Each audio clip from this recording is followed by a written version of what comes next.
இந்த ஸ்டாண்ட் எடப்பாடி பழனிசாமி அவர்கள் எடுக்கக்கூடிய அந்த ஸ்டாண்டுக்கான நம்பிக்கை எங்கேருந்து அவருக்கு கிடைக்கிது? தமிழ்நாட்டில் மாண்புமிகு எதிர்க்கட்சி தலைவர் திரு எடப்பாடி பழனிசாமி அவர்களுடைய தந்தை இந்த நாட்டில் முதலமைச்சர் இல்லை. ஒரு சாதாரண எளிய தொண்டனாக இருந்து அண்ணா திராவிட முன்னேற்றக் கழகத்தில் ஒரு எளிய தொண்டனும் அதிமுகவின் தலைவனாக மாறலாம் என்பதற்கு திரு எடப்பாடி பழனிசாமி அவர்கள் உதாரணம். அதற்கு சட்டம் வழிவகை செய்திருக்கிறது. இப்போ நீங்கள் இந்த மேற்கு மண்டலத்தை சொல்லுவோம், 68 சட்டமன்ற உறுப்பினர்கள் அந்த தொகுதி ஃபுல்லாக, அதில் 45 பேர் 2021 அதிமுகவில் வெற்றி பெற்றிருக்கிறார்கள்.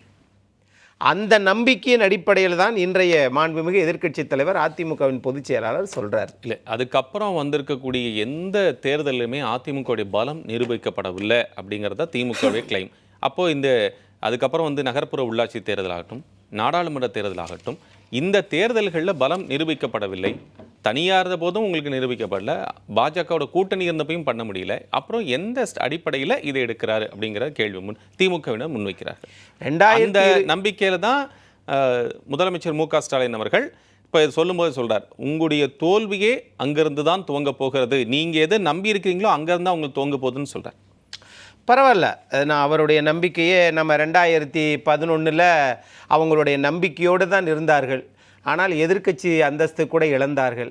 2014 40 நாடாளுமன்ற உறுப்பினர்கள் ஒருவர் கூட வரவில்லை.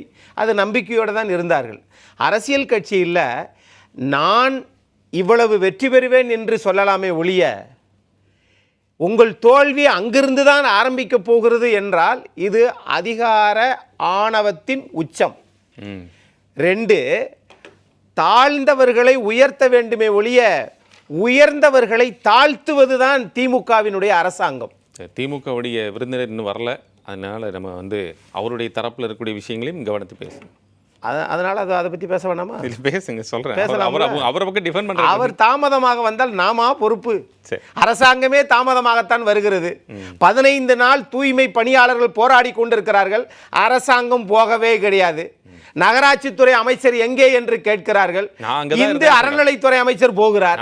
அவர் மெட்ரோபாலிட்டன் அவர் இருக்கிறாருங்க, சிஎம்டி அவருடைய மினிஸ்டர். அவர் யாரு? சேகர்பாபு அவர்கள். நகராட்சிக்கு அமைச்சர் அமைச்சரும் இருக்காரு. இல்ல நகராட்சி அமைச்சரும் இருக்காரு. நகராட்சி அமைச்சர் போனாரா இல்ல இவர் போனாரா? மாநகராட்சி தானே போகணும். அங்க பிளாட் போட்டு விற்கிறதுக்கு தான் இவர் தேவை, அனுமதி கொடுக்கணும் சிஎம்டிஏ. ஆக தூய்மை பணியாளர் என்பது நகராட்சி அமைச்சர் போகணும். ஆக அது இருக்கட்டும். ஆகையினால இவர்களை பொறுத்தளவில் இங்க நாங்கள் வெற்றி பெறுவோம் அப்படின்னு சொன்னா, எங்கிருந்து நீங்க ஆரம்பிச்சீங்களோ அங்குதான் உங்கள் தோல்வி ஆரம்பிக்கும் அப்படின்னு சொன்னால், நான் கேட்குறேன், யாரை வச்சு நான் அப்படி சொல்கிறீங்க? 2021 சட்டமன்ற தேர்தல் வந்துச்சு. அதுக்கு பிறகு இனி அடுத்து 2026 தானே சட்டமன்ற தேர்தல் வரப்போகுது. அப்போ அதுக்கு இடையில நடந்த தேர்தல்லாம் இந்திய நாட்டினுடைய பிரதமர், உங்களுக்கு இந்தியா கூட்டணியில் பிரதமர் இருந்தாரு, நீங்க பிரதமர் ஆயிட்டீங்களா? நகர்ப்புற உள்ளாட்சி தேர்தல் எல்லாருக்குமான தேர்தல். நான் இப்படி கேட்கிறேன், யார் அட்டன் பண்றாங்க? உள்ளாட்சி தேர்தல் நீங்க இருக்கக்கூடிய 100 மாநில தேர்தல், சட்டமன்ற தேர்தல் மட்டும்தான் அதிமுக. சட்டமன்ற தேர்தல் உள்ளாட்சி தேர்தல் ஒண்ணா சார்? இல்ல, ப்ரூவ் பண்றதுதான். நீ அப்படி இல்ல, நீங்க அது திரு துரைக்கண்ணன் அவர்கள் அது எடுத்துக்குவாருன்னு நான் நினைக்கிறேன். நான் ஒரு உதாரணம் சொல்றேன்.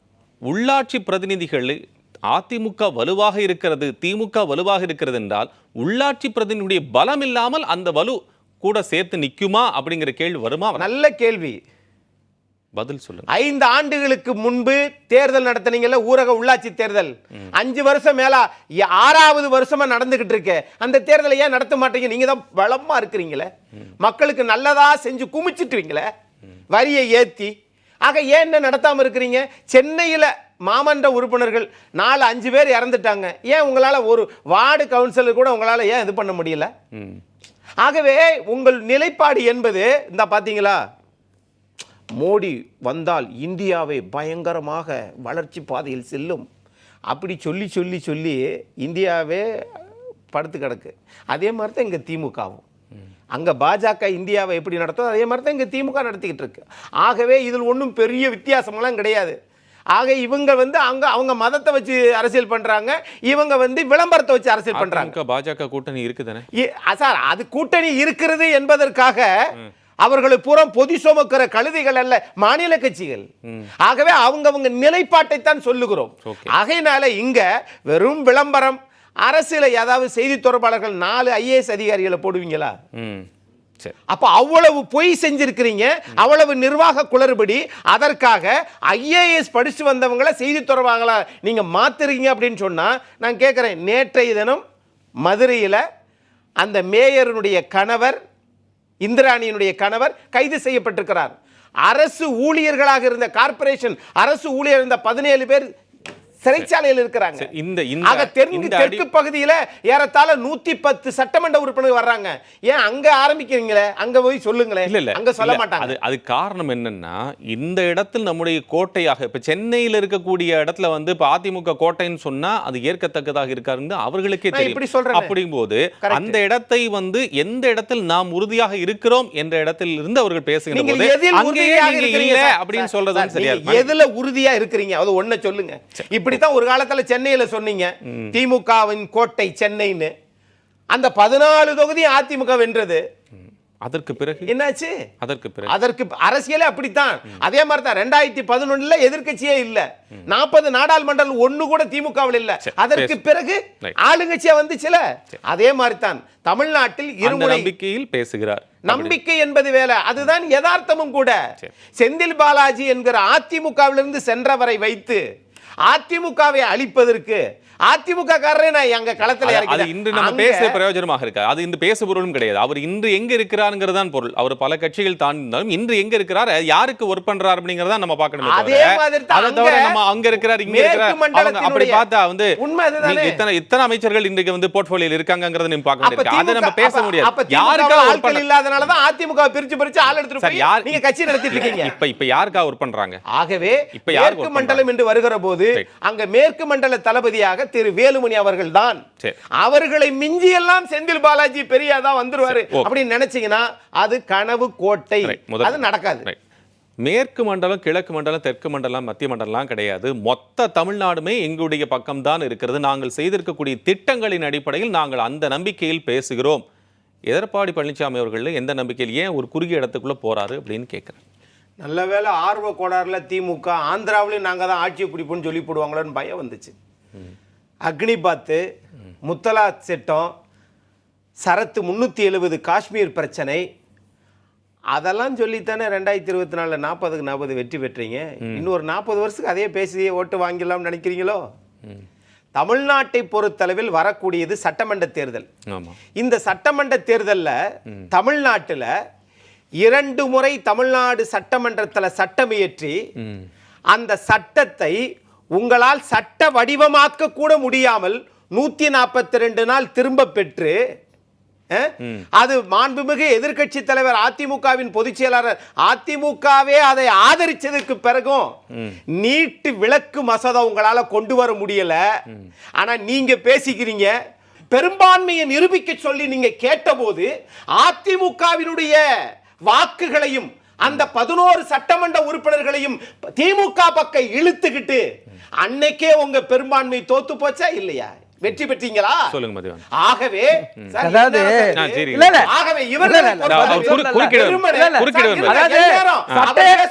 சட்டையை கிழிச்சிட்டு வந்தேன் இத பாத்தீங்களா? பொறுமையா அவர் பேசும்போது நம்ம சண்டை போட்டே இருந்தா விவாதம் பண்ண முடியாது. கிடையாது, அப்படி கிடையாது. இவர் வந்து பேசுகிற போது என்ன சொல்லுங்க? ஒரு நிமிஷம் இருங்க. எது நடந்ததோ நான் சொன்னது ஃபேக்ட் தான். நான் போய் இல்ல நம்ம வந்து விவாதம் வந்து சரியான முறையில் போகணும். இதுவே ஜனநாயக குறைபாடு. அவர் வந்து பேசுகிற போது நான் ஒவ்வொரு முறையும் நான் பேசுகிற போது மாண்புமிகு முதலமைச்சர் என்று சொல்லுகிறேன். அவர் பேசுகிற போது எடப்பாடி பழனிசாமி என்ன எதிர்க்கட்சி தலைவர் இருந்து செஞ்சார், இதெல்லாம் பேசினால் இதுதான் திமுகவின் ஜனநாயகமா? திரு அக்னி நிறைவா ரொம்ப சுருக்கமா ஒரு நிமிஷம். அதிமுக வந்து அது பிரிஞ்சு கிடக்குது, அதனால நாங்கள் வெற்றி பெறுவோம். தேசிய ஜனநாயக கூட்டணியில் பாட்டாளி மக்கள் கட்சி ரெண்டா உடைஞ்சு போச்சு, அதனால நாங்க வெற்றி பெறுவோம், நாங்க பாத்தீங்களா எல்லாரும் ஒத்துமையா இருக்கிறோம் அப்படின்னு சொன்னால் தமிழ்நாட்டு மக்களுக்கு நாம வளர்ச்சி திட்டத்தையோ நல்லதையோ செய்யல, கூட்டணி பெருசா இருக்குது அதனால வெற்றி பெறுகிறோம் என்கிற இந்த மாய பிம்பம் இருக்குல்ல, 2026 சட்டமன்ற தேர்தல் அது உடையும்.